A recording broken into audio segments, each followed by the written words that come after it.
우리 모든 인간을 위해서 보내주신 분이 있습니다. 그가 와서 우리를 참으로 복되게 하고 우리를 이렇게 선하게 인도해 줬습니다. 이분은 우리 믿는 사람에게만 하나님께서 보낸 게 아니라 안 믿는 그런 사람에게도 보내줬습니다. 그 사람이 누구일까요? 그분이 바로 우리의 어머님이십니다. 하나님께서는 모든 사람에게 참으로 그를 가르치고 그를 양육해라라고 어머니를 주셨습니다. 그래서 우리는 모두 하나님께 나에게 어머니를 주신 것에 대해서 감사해야 하는 것입니다. 우리가 어버이날이 되면 부르는 노래가 두 개가 있습니다. 하나는 어버이 은혜고 나실제 괴로움 다 잊으시고로 시작하지 않습니까? 또 하나가 어머님 은혜입니다. 높고 높은 하늘이라, 이렇게 시작하는 노래죠. 이 노래는 원래 1953년에 나온 어린이 찬송가에 이렇게 발표됐고 초등학교 교과서에도 이렇게 채택이 된 그런 노래입니다. 이것은 이북에서 올람해가지고 이렇게 홀로 사는 이 윤춘병 목사님이 북한에 있는 어머니를 그리면서 이렇게 쓴 내용입니다. 우리가 잘 아는 겁니다. 1, 2절 한번 읽어드리겠습니다. 높고 높은 하늘이라 말들 하지만 나는 높은 게 또 하나 있지. 낳으시고 기르시는 어머님 은혜 푸른 하늘 그보다도 높은 것 같아. 2절은 넓고 넓은 바다라고 말들 하지만 나는 넓은 게 또 하나 있지. 사람 되라 이르시는 어머님 은혜 푸른 바다 그보다도 넓은 것 같아. 우리는 보통 2절까지 부르지만 이제 기독교 색채가 아주 진한, 그래서 삭제된 것이 3절인데 많은 사람들이 이 3절은 잘 모른다고 합니다. 3절은 다음과 같습니다. 산이라도 바다라도 따를 수 없는 어머님의 그 사랑, 거룩한 사랑, 날마다 주님 앞에 감사 올리자. 사랑의 어머님을 주신 은혜를, 날마다 하나님께 감사를 돌리는데 자신에게 어머님을 주신 그러한 은혜를 우리가 감사해야 된다라는 것입니다. 그렇습니다. 정말로 하나님께서 우리 각자에게 어머님을 주셨기 때문에 우리가 이렇게 살아가고 있는 것이고, 어머님 때문에 그래도 우리가 좀 바르게 살려고 부단하게 노력하고 있는 것입니다. 하나님은 자녀가 자기 부모를 공경하고 순종하면 아주 귀한 복을 약속해 줬습니다. 에베소 6장 2절 3절에 내 아버지와 어머니를 공경하라. 이것은 약속 있는 첫 계명이니 이로써 내가 잘되고 땅에서 장수하리라. 우리가 잘되고 땅에서 장수하면 우리가 더 다른 복을 받을 필요가 없습니다. 이 땅에 있는 모든 복은 여기 안에 다 들어가 있기 때문에 그런 것입니다. 그래서 전부터 저는 이 말씀을 보면서 좀 의심스러웠던 게, 잘 이렇게 이해가 안 되는 게, 무슨 약속을 이렇게까지 이렇게 잘 이루어지지 않을 것 같은, 잘 보지 못하지만 이렇게 광대한 약속을 어떻게 할 수 있을까? 그리고 정말로 부모님을 공경하는 것을 우리가 하기만 하면 이런 복을 하나님께서 이렇게 주신다고 하시는데, 정말로 어머니를 공경하는 것이 정말 우리에게 정말로 꼭 필요한 거 아니겠습니까?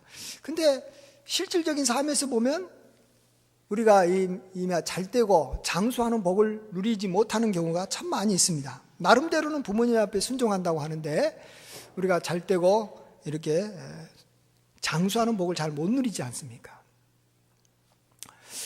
하나님께서 이렇게 큰 약속을 부모를 공경하고 순종하는 자에게 주신 이유가 뭘까 생각을 해보니까 두 가지가 있는 것 같습니다. 하나는 방금 앞에서 말씀드렸듯이 하나님께서 우리에게 부모님을 보내주셨다는 것입니다.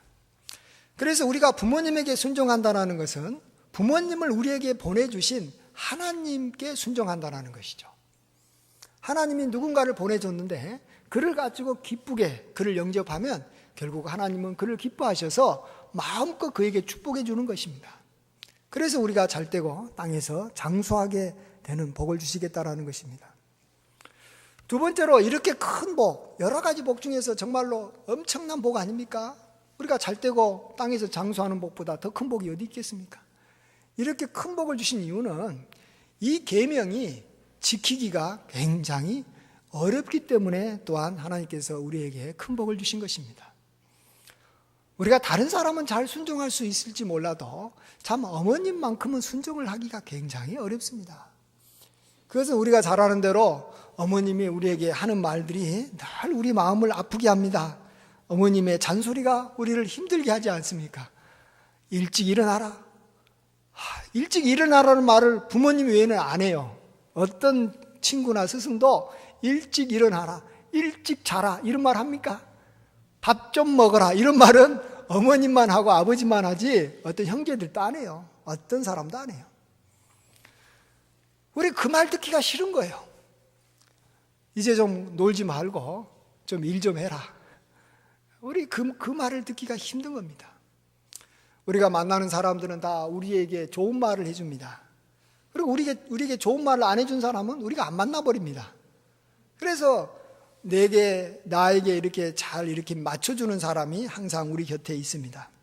근데 이게 부모님은 내가 부모님을 떠날 수도 없고 부모님은 항상 우리에게 힘들게 하는 이야기를 하니까 그 계명을 우리가 지켜야 되는데 참 지키기가 어려운 것입니다. 그래서 그 계명을 지키는 자에게 약속된 이 잘되고 땅에서 장수하는 복을 우리가 제대로 누리지를 못하는 것입니다. 오늘 누가 우리 부모님 앞에서 내가 참 부모님께 순종하고 부모님 말을 잘 따라서 내가 부모님 앞에서 내가 후회 없다 이렇게 말할 수 있는 자녀가 누가 있겠습니까? 우리는 항상 부모님 마음을 아프게 하고 부모님이 이 세상을 떠나면 참 내가 조금 더 부모님을 기쁘시게 해드릴 걸, 부모님 말 듣고 살았을 걸, 부모님 말만 잘 들었다면 정말로 내가 잘 됐을 텐데 이런 생각을 우리가 할 수밖에 없는 것입니다. 어머니를 이어서 두 번째로 우리 믿는 사람에게 하나님께서 보내주신 분이 있는데 그분을 우리는 구약에서는 보통 이렇게 선지자라고 말하고 초대교회에는 사도라고 말합니다. 지금은 뭐라고 말하는지 잘 애매하지만 하나 말을 예를 들자면 나의 목자다 뭐 이렇게 생각하는 사람이 하나님께서 나에게 보내주신 사람이라고 볼 수 있습니다. 그러나 하나님께서 보내준 사람들의 특징은 뭐냐 그러면 잔소리가 많다라는 겁니다. 설교를 잘한다는 거예요. 듣기 싫은 말을 계속 한다는 거예요. 그래서 그에게 권위를 두기가 싫어요. 권위를 두는 날부터 그의 말을 따라야 되기 때문에. 그래서 우리는 하나님이 보내준 사람이 참 우리가 당연히 이렇게 좋은 말을 한다는 건 알지만 그 말을 듣기가 싫어하는 것입니다. 오늘 본문 보시면 예수님의 권위에 대해서 불만을 품고 있는 대제사장들과 장로들에게 예수님은 먼저 너희들이 세례 요한을 이렇게 인정하느냐, 세례 요한의 권위를 인정하느냐라고 묻습니다. 그 말에 대해서 그들은 생각을 해보니까 모든 백성들이 세례 요한을 선지자라고 여기고 있기 때문에 자기가 그것을 부정하면 백성들한테 이렇게 돌 맞아 죽을 것 같으니까 두려워서 아무 말도 하지 않습니다. 이에 대해 예수님은 비유로 어떤 사람에게 두 아들이 있는데 맏아들에게 가서 오늘 포도원에 가서 좀 일 좀 해라. 그러니까 아들이 가겠습니다 해놓고는 안 간다는 거예요. 반면에 둘째 아들은 네, 잘 못 가겠는데요. 안 가겠다라고 했는데 나중에 뉘우치고 갔다라고 말합니다. 이 두 아들의 결정은 처음 것과는 다 이렇게 바뀌었습니다. 첫째 아들도 나름대로 이렇게 바뀐 이유가 있었을 겁니다. 마음으로는 가고 싶었던 것입니다. 그런데 나중에 가지 못할 일이 생긴 것입니다. 자기가 아는 어떤 사람이 이렇게 친한 친구가 어디 좀 놀러 가자 이렇게 제안을 해서 좀 생각을 해보니까 포도원에 꼭 오늘 안 가도 다음에 가도 될 것 같고 이 친구하고는 좀 오늘 좀 같이 좀 어디 좀 가야 될 것 같아서 아버지한테 가서 나 오늘은 못 가겠습니다라고 아마 말했을지 모르겠습니다. 반면에 둘째 아들은 처음에는 가는 것을 거부했습니다. 그것도 나름대로 이유가 있었을 겁니다. 가장 이렇게 쉬운 이유는 뭐겠습니까? 놀고 싶다라는 거죠. 일하냐? 솔직할지도 모르겠습니다. 아니면 다른 친구하고 또 이렇게 선약이 있었을지도 모르겠습니다. 그렇지만 좀 나중에 가서 생각을 해보니까 포도원에 가자고 하는 분이 다른 사람도 아니고 친구도 아니고 아버지인데 그래도 아버지 말을 내가 드려야 되지 않겠느냐 하면서 좀 친구한테 이렇게 못 간다고 해서 욕을 먹을지 모르겠지만 그냥 아버지의 말을 따라서 그가 포도원에 들어갑니다. 여기에 나오는 이 첫째 아들과 둘째 아들은 다 이 비유를 말하고 있는데 첫째 아들은 누구를 말하겠습니까? 그것은 그 당시 대제사장들과 장로들을 말하고 있고요. 둘째 아들은 세리와 창녀를 말하고 있습니다. 그러면 이 대제사장들과 장로들이 처음에는 뭔가 순종했다라는 것이고 나중에는 순종하지 않았다라는 것입니다. 그리고 창녀와 세리도 처음에는 순종 안 했는데 뜻을 바꿔서 순종했다라는 것입니다. 뭘 순종하지 않고 뭘 순종했겠습니까? 먼저 대제사장들과 장로들은 처음에 무엇을 순종했습니까? 그들은 하나님의 말씀 정말로 참 순종하며 살았습니다. 나름대로 하나님 말씀에 자기 자신은 누구보다도 말씀을 잘 지킨다고 생각을 했습니다. 그런데 그들이 순종하지 않은 게 있습니다.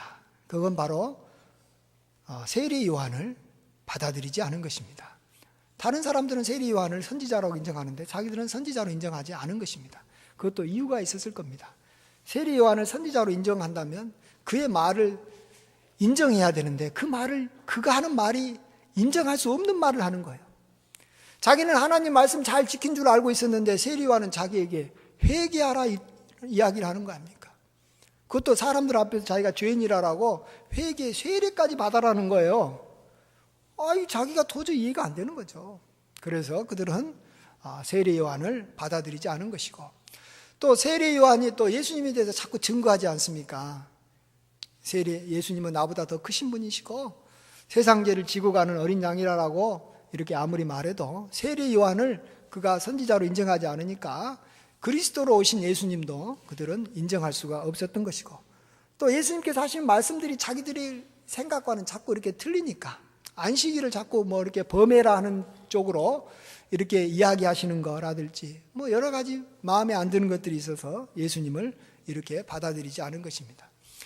어쨌든 간에 하나님께서 세례 요한도 보내시고 예수님을 보낸 걸 우리는 잘 알고 있지만 그들은 그것을 잘 몰랐고 받아들이지 않은 것이죠. 그래서 결국은 그들이 참으로 하나님 앞에 버림을 받은 자가 된 것입니다. 반면에 창녀와 또 세리는 뭔가 순종을 하지 않았다는 것입니다. 처음에는 우리는 그건 쉽게 알 수 있습니다. 세리는 남의 것을 도둑질하지 말라라는 그런 계명을 안 지킨 거 아닙니까? 세리들은 이렇게 남의 것을 너무 많이 이렇게 빼앗아 가지고 이렇게 로마 관리에게 조금 주고 이렇게 중간의 것들은 다 자기 것으로 가로챘습니다. 탐심을 품지 말아야 되는데 탐심을 품고 그것을 행한 거 아닙니까? 그래서 계명을 어긴 겁니다. 십계명을 어긴 겁니다. 또 창녀는 명확하게 간음하지 말라라는 그러한 계명을 공개적으로 막 어기고 다니는 사람들이 창녀니까 하나님의 말씀을 어긴 사람들입니다. 그런데 그들은 나중에 순종했다라고 말합니다. 뭘 순종했겠습니까? 자기들에게 와서 회개하라 이렇게 선포하는 세례 요한의 말을 그들은 받아들이고 그 앞에 세례를 받은 것입니다. 그리고 예수님을 구주로 받아들인 것입니다. 이것이 바로 그들이 순종한 내용입니다. 그래서 하나님께서는 예수 그리스도의 보혈로 다 물과 성령으로 다 그들의 죄를 용서해 주시고 그들을 이렇게 하나님의 자녀로 받아들이고 그들을 이렇게 천국으로 인도한다는 것입니다. 자, 우리는 여기서 한번 대제사장들과 장로들의 입장에서 좀 생각을 해봐야 됩니다. 그들이 왜 하나님의 말씀에 대해서는 그들이 적극적으로 순종하려고 했는데 하나님이 보낸 사람들에 대해서는 잘 받아들이려고 하지 못했을까? 그것은 그들이 하나님의 말씀을 잘 지키고 있지 못함에도 불구하고 자기들은 잘 지키고 있다라고 생각했기 때문에 그런 것입니다.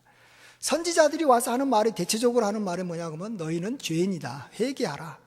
내가 의인을 부르러 온 것이 아니라 죄인을 부르러 왔으니까 하나님 앞에 가서 회개하라. 이런 내용들이 대체적으로 선지자들이 하는 말이고 예수님도 그런 내용을 이야기했습니다. 근데 이 바리새인들과 대지상들과 장로들은 도저히 생각해도 자기는 그런 것 같지 않아요. 자기는 말씀 잘 지키고 있고 누구보다도 잘 지키고 있다는 것입니다. 정말로 그들이 잘 지키고 있었을까요? 왜 그들이 하나님의 계명에 그렇게 목숨을 걸까요? 그들은 하나님의 계명을 우리가 지킨다고는 하지만 하나 알아야 될 것은 하나님의 말씀이라는 것은요, 보십시오. 이 성경이라는 것이요, 계명이 한두 개가 아닙니다. 물론 유대인들도 나름대로는 계명을 365개를 만들어가지고 하루에 한 개씩 지키겠다라고 이렇게 나름대로 정해놓은 어떤 것도 있지만 사실은 그보다도 더 많을 수도 있습니다. 그렇기 때문에 하나님 말씀을 지키는 것은 지키려고 하는 사람한테는 굉장히 쉽습니다. 왜 쉽냐 그러면 지킬 수 있는 것만 지키면 되니까. 그리고 남에 비교해서 남보다도 조금만 잘 지킨다고 생각하면 자기는 잘 지킬 수 있으니까. 그리고 또 안 지키고 싶은 것은, 또 자기가 지키기 어려운 것은 안 지켜도 됩니다. 왜요? 너무나 또 이렇게 안 지켜도 내가 지키고 있는 것들이 많이 있기 때문에 별로 그거 가지고 사람들이 자기를 갖다가 나쁘게 보지 않기 때문에 그렇습니다. 그래서 그들은 붙잡고 있는 것이 하나님의 계명입니다. 율법입니다. 하나님의 말씀입니다. 저는 이전에 하나님의 말씀대로 살아가는 삶이 참 좋다라고 생각했어요. 하나님의 말씀대로. 여러분도 하나님 말씀대로 살아가는 삶을 얼마나 좋아합니까? 근데 예수님은 무슨 말씀을 하시냐 그러면 너희들이 정말로 하나님 말씀을 지킨다, 하나님 말씀에 권위를 두고 있다면 말씀을 다 지켜라라는 거예요. 만일 율법 중에 하나라도 어기면 이것은 율법 전체를 범하는 것이다 라고 말해주고 있습니다. 우리 함께 마태복음 우리 5장 19절 말씀을 한번 읽어보겠습니다. 그러므로 누구든지 이 계명 중에 지극히 작은 것 하나라도 버리고 또 그같이 사람을 가르치는 자는 천국에서 지극히 작다 일컬음을 받을 것이요 누구든지 이 일을 행하며 가르치는 자는 천국에서 크다 일컬음을 받으리라. 아멘.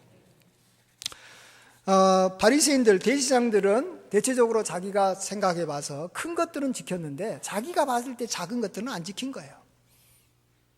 그런 사람들은 천국 가면 지극히 작은 자가 될 것이다 라고 말하고 있습니다. 예수님을 믿으면 천국 가겠죠. 그러나 천국 가서도 지극히 작은 자가 될 수밖에 없는 것입니다. 바리새인들이 그런 자였던 것입니다. 그래서 그들은 죽으라고 말씀에 관심이 많았던 것입니다. 작은 것들은 무시해버렸던 것입니다. 안 가르친 겁니다. 저도 이전에 있었던 이 내비게이터 선교회가 그런 곳이었어요. 그들은요, 이 지키고 싶은 계명들은 굉장히 잘 지킵니다. 전도하는 거, 또 그 다음에 뭐 성경 읽는 거, 뭐 이런 건 무지무지 잘 지킵니다. 그래서 그거 지키느라고 부모님한테 전화합니다. 이번에 이 명절인데 나 성경 읽고 기도해야 되는데 나 이번에 명절이 못 내려갑니다. 이렇게 간단하게 그냥 넘겨버립니다. 자기들이 봤을 때는 부모에게 순종하라는 것은 작은 계명인 것입니다. 근데 부모에게 순종하라는 것이 정말 작은 계명일까요? 자기가 지키기 어렵기 때문에 또 지킬 생각이 없기 때문에 무시해버리는 것입니다. 회개하지도 않습니다. 왜냐하면 자기는 하나님 말씀 봐야 되고 전도하기 때문에 부모님에게 못 갔기 때문에 아무런 문제가 안 된다는 겁니다. 바리새인들도 그랬잖아요. 하나님께 드려야 될 것을 내가 거르반이라고 해놓고 이것을 갖다가 거르반이라고 해놓고 부모에게 드려야 될 것을 다 거르반으로 다 만들어버리는 거예요. 그러니까 내가 부모에게 드려야 될 것을 하나님께 드렸으니까 나는 부모에게 안 드려도 된다는 거예요. 자기 멋대로 하나님 말씀을 이용해버리는 겁니다. 하나님 말씀을 이용하기가 굉장히 쉽습니다. 그래서 이단들은 다 10중 8구 하나님 말씀 가지고 이단이 되는 것이지 하나님 말씀 없는 이단 봤습니까? 한 명도 없습니다. 자, 반면에 이렇게 바리새인들이나 이 대제사장들이 왜 선지자들을 그렇게 잡아 죽이고 결국 예수님까지도 죽인 이유를 알아야 됩니다. 선지자는 사람입니다. 결국 알고 보면 우리 부모님과 같은 존재예요. 참 좋은 말 하는데 그들에게 어떤 권위를 줬다라는 말은 뭐냐 그러면 그 사람이 듣기 싫은 말을 해도 나는 들어야 된다라는 것이에요. 근데 사람은 그렇게 되면 그 사람의 종이 된다라는 거예요. 노예가 된다라는 거예요. 그 사람의. 자기는 싫다라는 거예요. 나는 자유롭게 살고 싶다라는 거예요. 오로지 나는 하나님의 말씀에 의해서만 살고 싶고 사람의 종이 되고 싶지 않다라는 거예요. 그래서 자기에게 듣기 싫은 말을 하면 그를 갖다가 배척해버리고 그냥 무시해버리는 겁니다. 그래서 그렇게 바리새인들이 그렇게 살아가는 거예요. 말씀만 붙잡고 살아가는 거예요. 말씀만 붙잡고. 반면에 우리가 잘 아는 대로 세리와 창녀들은 참으로 자기들이 하나님 계명을 어기고 있었다라는 것을 너무나도 잘 알고 있었습니다. 근데 우리 한번 생각해 봅시다. 세리만 탐심을 품지 말라, 남의 것을 도둑질하지 말라라는 계명을 세리만 어겼습니까? 로마서 7장 보면 사도 바울도 본인도 탐심을 품지 말라라는 계명을 생각하면 생각할수록 자기 속에서 탐심이 더 생겨서 자기로 하여금 더 욕심만 일으키게 한다라고 말하고 있습니다. 누가 탐심을 품지 말라라는 계명을 지켰다고 할 자가 누가 있겠습니까? 그런 면에서는 우리도 세리하고 똑같습니다. 또 창녀들만 음행하지 말라라는 계명을 어겼습니까? 우리 마음속에 끊임없이 나오는 것이 음욕이고 정욕인 것입니다. 그것을 내가 지켰다고 할 수 있는 사람이 누가 있겠습니까? 여기서부터 시작을 하는 겁니다. 내가 세리고 내가 창녀가 돼야지만이 그 다음부터는 회개하라라는 말이 들리는 거예요.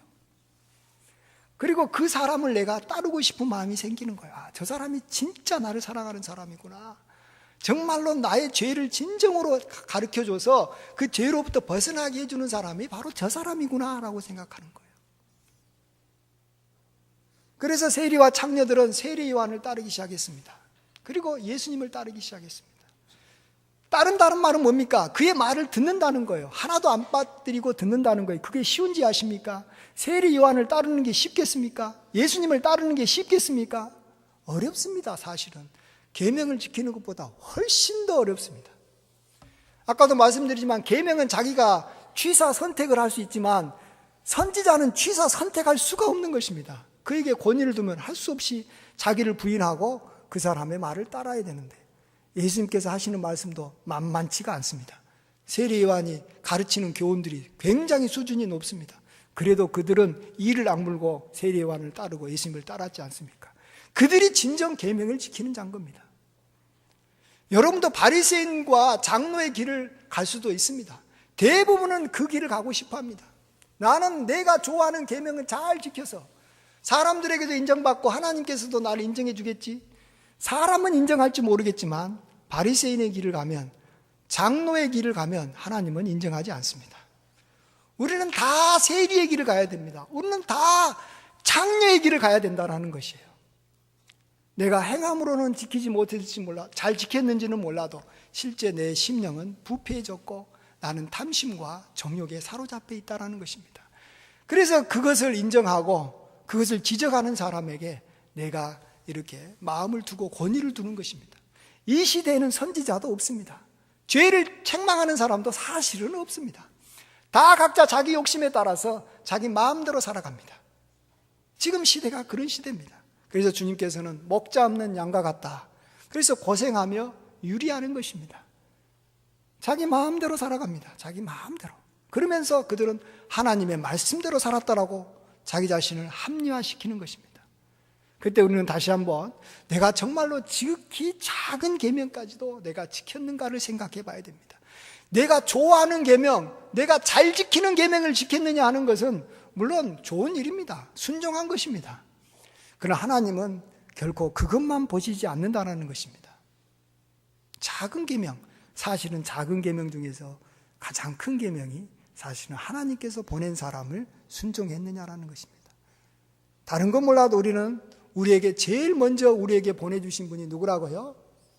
어머님입니다. 저는 아버지라고 하기도 싫어요.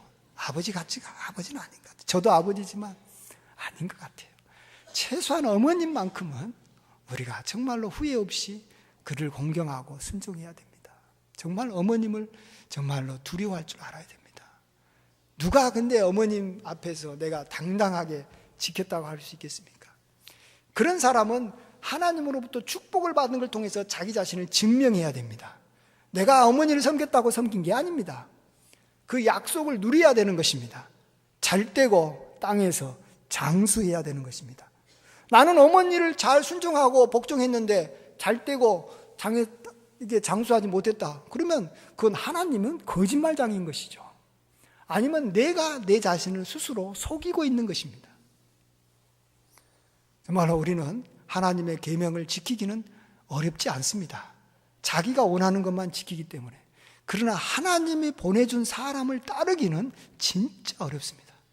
자기 자신을 부인하고 십자가를 지지 않고는 결코 그 사람의 제자가 될 수가 없는 것입니다. 그게 힘든 것입니다. 우리가 힘든 길을 좀 가야 됩니다. 좀 어려운 길을 좀 가십시오. 좀 길이 좀 협착하고 사람들이 가지 않는 좁은 길을 좀 가십시오. 그건 장녀의 길이고 그건 세리가 걸어갔던 길입니다. 사람들은 비난할지 모르겠습니다. 그렇지만은 하나님은 그들을 얼마나 존귀 여기고 그들을 천국에서 가장 먼저 영접하고 그들을 축복해 주시는 것입니다. 우리가 우리 자신을 이제 그만 속이고 정말 하나님 앞에 정직하고 우리의 허물을 우리가 늘 하나님 앞에 자백할 줄 알고 참으로 하나님께서 우리에게 좀 사람을 좀 보내주십시오. 사람을 좀 보내달라고 기도해야 됩니다. 내가 따를 사람, 내가 정말로 권위를 둘 사람이 필요한 것입니다. 그런 사람이 없다면 나는 고아인 것입니다. 일만 스승은 의미가 없습니다. 일만 스승은 언제든지 바꿀 수가 있으니까요. 그러나 아비는 바꿀 수가 없는 것입니다. 그 아비를 두고 있는 사람이 별로 없다라는 것입니다. 우리가 이해가 되지 않아도 우리가 참 못난 것 같아도 정말 내가 봤을 때는 저 사람이 아닌 것 같아도 아비가 있는 사람은 참 복된 사람인 것입니다. 그러나 아비는 없고 말씀만 있다고 하는 사람은 그 사람은 대제사장의 길을 가는 것이고 장로의 길을 가는 것입니다. 그건 어쩔 수가 없는 것입니다. 하나님으로부터 복받기는 틀려버렸던 것입니다. 그건 우리가 선택하는 것입니다. 저와 여러분은 정말로 복된 길을 걸어가셔서 생명의 길을 가셔서 정말로 하나님 앞에서 지극히 큰 자라고 인정받고 존귀한 자가 되시는 축복이 함께 하시길 주의 이름으로 축원드립니다. 아멘. 아버지 하나님, 우리를 불러주심을 감사합니다. 또 우리에게 무엇보다도 어머니를 보내주심을 감사합니다. 그러나 우리가 어머니에게 잘 순종하지 못했습니다. 하나님께서 보내주신 자들을 우리가 돌로 치고 죽이고 아버지 하나님 그들을 싫어했습니다. 아버지 하나님 용서하여 주시옵소서. 장녀의 길을 가게 하여 주시고 세리의 길을 걸어가게 도와주시옵소서. 부끄럽지만 그 길이 생명의 길임을 고백합니다. 도와주시옵소서. 예수님의 존귀하신 이름으로 기도하옵나이다.